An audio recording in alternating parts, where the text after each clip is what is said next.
If you're as old as me, you can remember the days of game cartridges, screens you couldn't see in the dark, and tasty little wax bottles of color juice. Now, I'm gonna stop the video here to say that I would really appreciate you watching till the end, if you can stomach it. And if you are wondering if I'm above begging for audience retention, no, I'm not. Also, I'll take one like and a free subscription, please. Thanks. Now back to the video. For most kids, when you wanted to play a video game, it wasn't just as simple as downloading it and voila. In most cases, a physical copy of the game had to be purchased, which was usually pretty useless until after a painfully long ride home. When I searched for my favorite games I loved growing up, many were completely unreachable. This was usually due to them simply not being available on Steam, or because of a ridiculous price point that drove me away fast. One time, I'd even bought a game on Steam that was literally impossible to play on the version of Windows that I had, which was the current version, unless I was much more advanced with computers than I was at the time.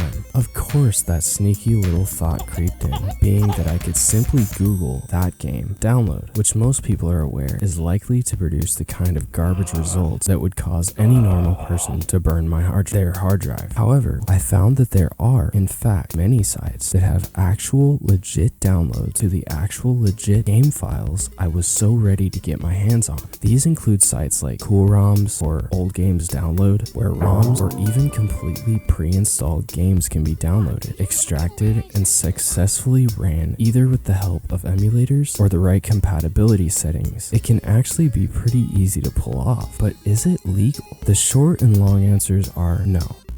And here's why.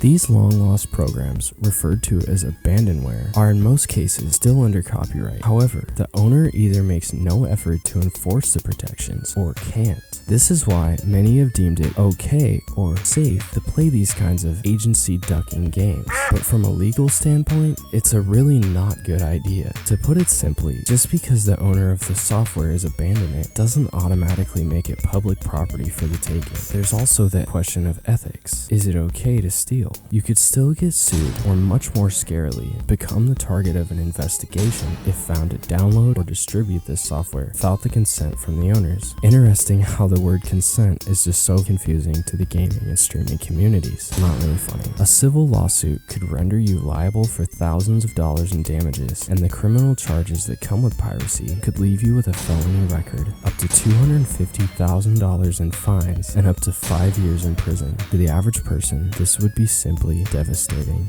So don't do it. That's it. That's the video. And as always, thanks for watching.